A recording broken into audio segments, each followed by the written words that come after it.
What's good, YouTube fam? It's your boy Tony, aka the Senator of Chaos and Controversy, and I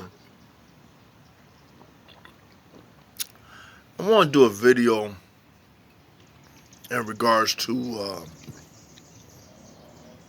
personal growth. You know, because when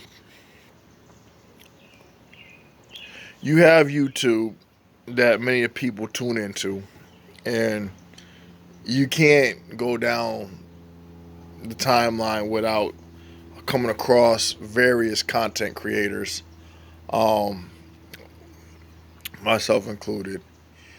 And there's a range of topics to be discussed, addressed, and there's many points of views that is shared.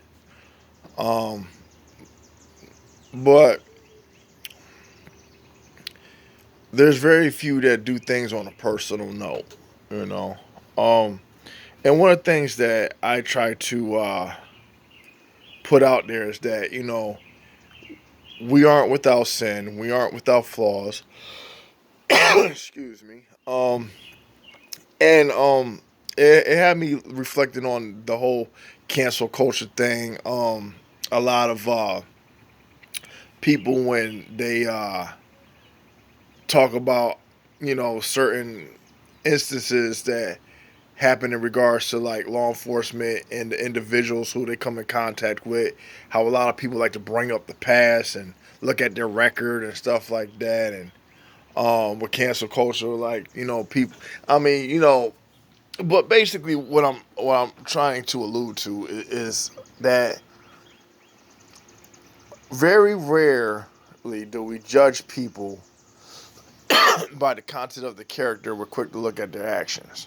Okay, in the moment that they're in, you know what I'm saying, and we paint an overall picture based on that one particular moment. We know nothing of the individual. We only know particular inserts. You know what I'm saying? Um, I've shared in earlier videos that I had a very good upbringing.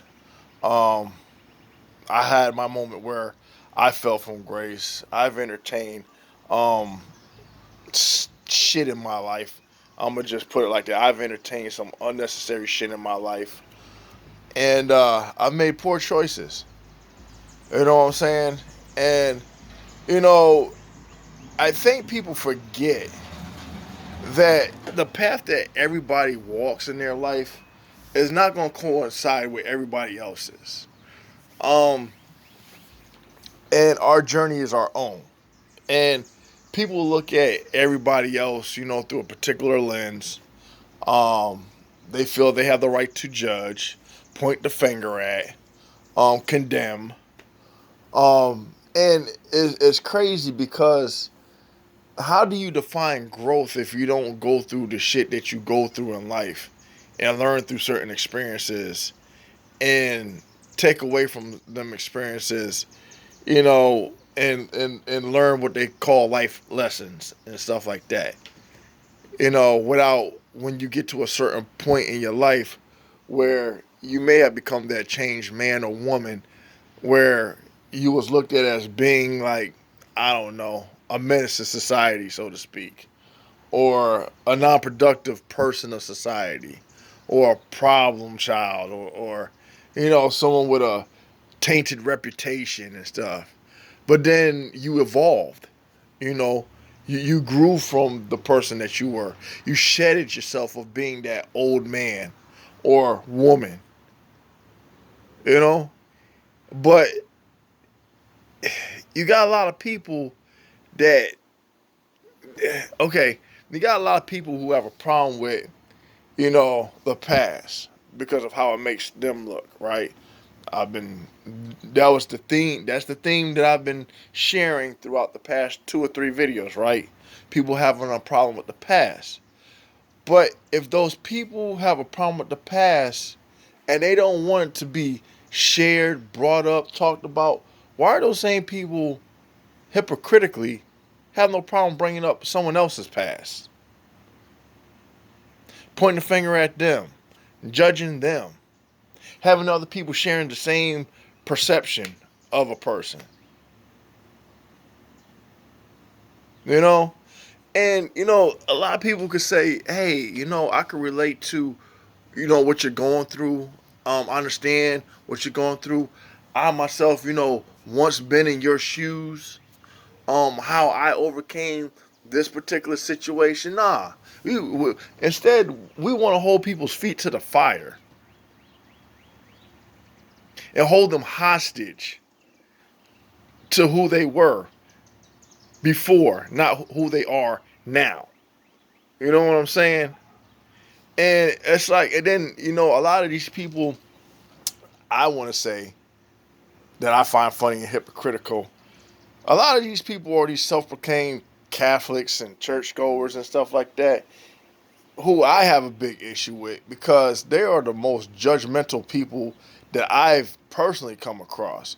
They'll be up under the church and stuff like that, praising God, praising Jesus and stuff like that, shouting hallelujahs and, doing prayer service and, catching the Holy Ghost and speaking in tongues and all of that. Okay? And when the ceremony has come to an end and everybody has caught their bearings, been anointed and, shared the gospel, preached the gospel, and what have you. A funny thing happens. They walk through the doors in which they have entered, which they call the house of God, go back out into the world and look down upon people. They don't do anything Christ-like. And if anybody knows anything about the Bible, the teaching of Christ, and the man that Jesus was, in the New Testament, the good book would tell you that his followers weren't really good people.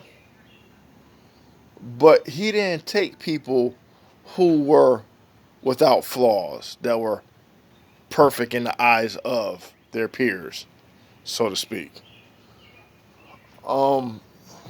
He took the most flawed of the society and had them and took them in as his followers. Okay? So, when it comes to people judging other people, and I said it too, like, I've done it myself. I've judged other people. I've had my critical standpoints and criticism of other people. Um, and I could be the person to be man enough, mature enough to admit that. Um, where others wouldn't, because they gotta keep up this false image of who they are. You know, hide behind certain, cliches and stuff like that. So they offer a false presentation of themselves. You know, what you see when it comes to me is what you get. You know, I don't have anything about me that I would sit here and say um, makes me better than someone else.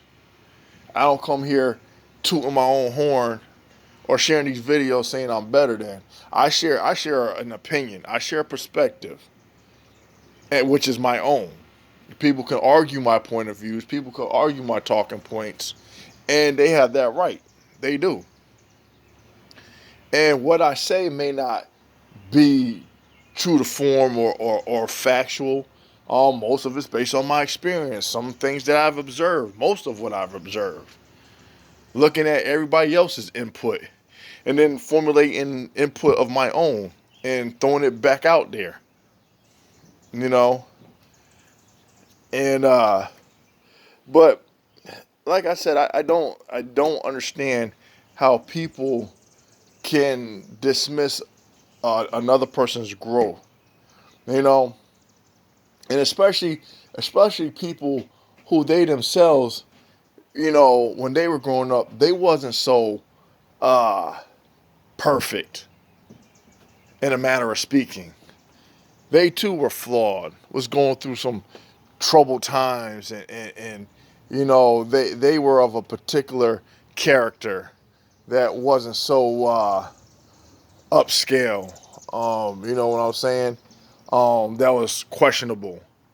And then when they got themselves to a point where they outgrew that particular person and they became the person who they are now, then they feel that, oh, now I'm on a pedestal. Now I'm sitting above and higher than someone else, and feel that they are entitled to look at someone else, look down on someone else, instead of humbling themselves, being humble, and helping someone else out of, a particular situation, or helping them not go the wrong route.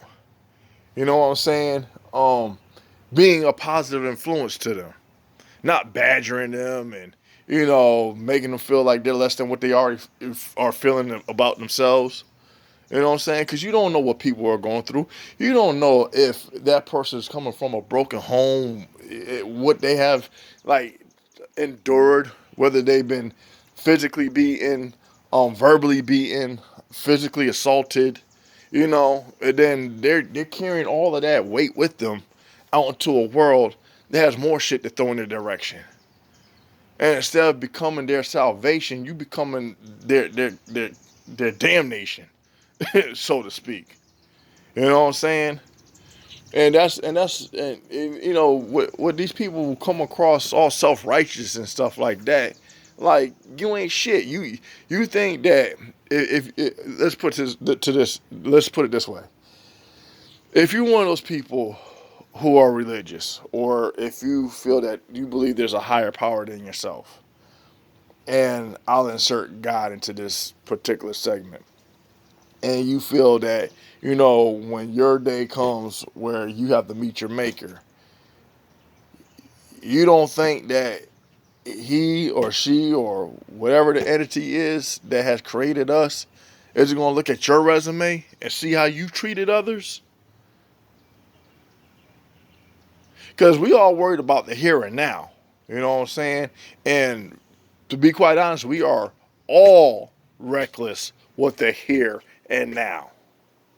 So when it comes to us leaving this life and going on to the next, how you think that's going to turn out? You think it's going to fall into your favor? Because as people hate to be reminded of, but yet they like to do the reminding, when it comes to where it's their turn to be reminded of, that's not going to be so kosher when you going into that judgment, them days of judgment. You know what I'm saying? So it's some things that people, I would say, just be like, oh, I don't believe in this and I don't believe in that, and that's fine. That's fine. Because as I tell people, I do believe in God, but I'm not a follower of religion. I don't entertain religion. I don't. I think religion is a scam. I think how people used black people's pain to form an organization such as Black Lives Matter, and hustle people out of a lot of money and then invest back into the people. That's how I feel about religion in a lot of these churches. You use the Bible and the teaching of Christ to hustle people out of their money. So if you're a pastor or a preacher, you yourself could become rich. And then when people are in need, you ain't trying to help them. You know what I'm saying? Because you know, and I'm just saying. I'm just saying. There's a lot of comparisons and analogies I could use where you see how things are similar in comparison. And, I say that religion is a hustle. It is. They hustle the name of Jesus, for their own self worth and benefit and profit. And when it comes time for them, like a Joel Osteen type character and stuff, because he is a character, I'm just using him as a prime example, you know, uh, he's a joke. But he convinced people to be cult followers, and they were stupid enough to follow him instead of Jesus. But hey, it is what it is. But, we could talk about that. I mean, no, we could talk about how we we point out how stupid black people are, or how some people point out how stupid black people are, and how they were suckered into the Black Lives Matter whole scheme and shit like that. What about people when it comes to being suckered into the hustle of religion? If you know how to read, if you are literate, and you know how, and you have an understanding of the word, you don't necessarily have to go to a church to find Christ, to find Jesus. Because 9 times out of 10, he will find you. Okay? I'm just letting you know that. But when it comes to the concept of character, in the Bible, Jesus Christ was the prime example of character assassination. And if that wasn't enough, having people turn against you. And if that wasn't enough, no matter how much good you did, and he was the prime example of damn near being flawless, and no matter how much good he did, it still wasn't enough. It still wasn't enough. And the end result was that he was crucified.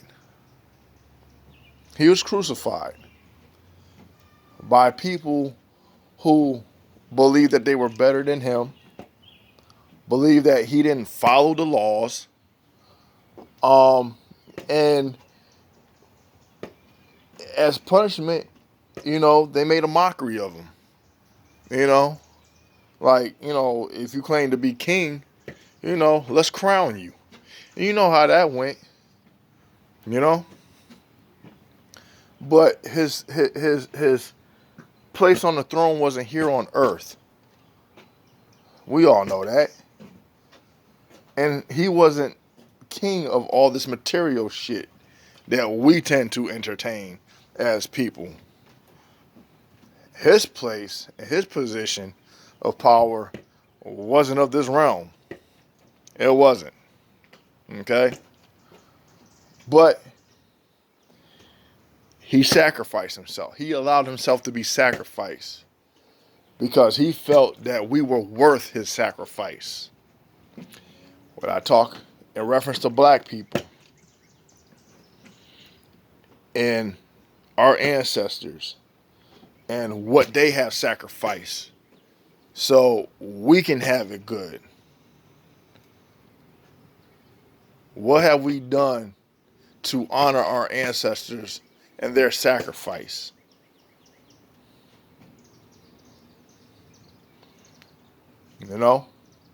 Some would sit there and deny that there was ever a sacrifice or any contributions on their behalf.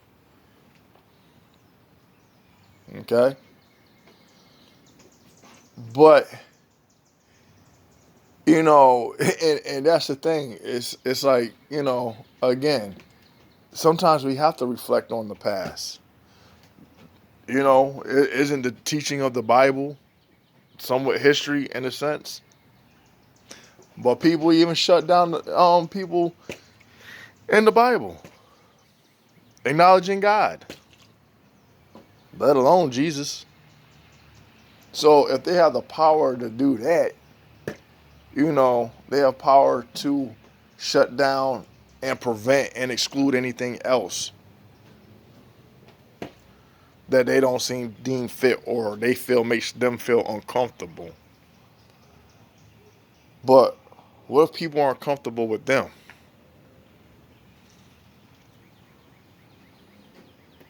Then it's a whole different ball game, now, isn't it?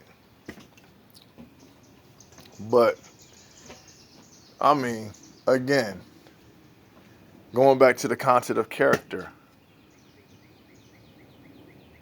it doesn't matter what you do in this life.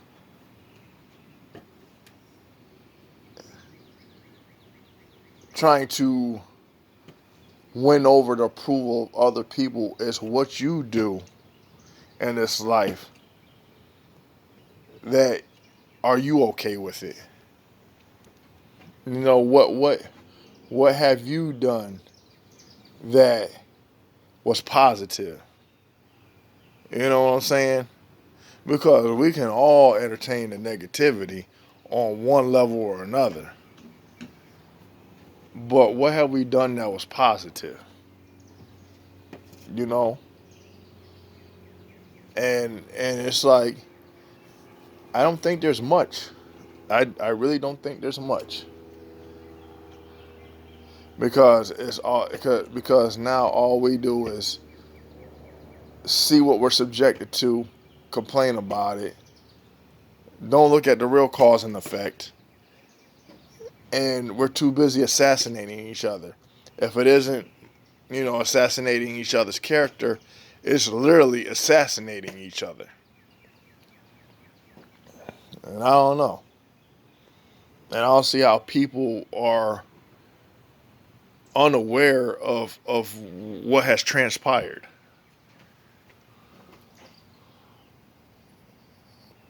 And when and how did we come to this point and agreed with it?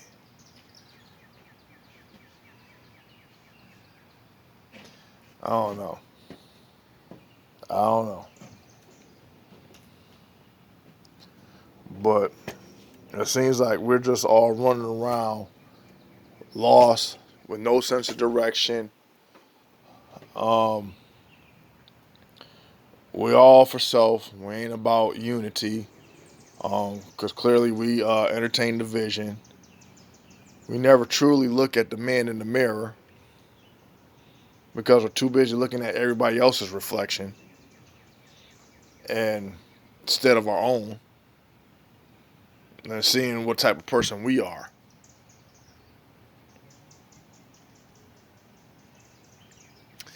Anyway, that's all I got for tonight before I close this day out. Um, Until next time, until next video, I'm going to anoint y'all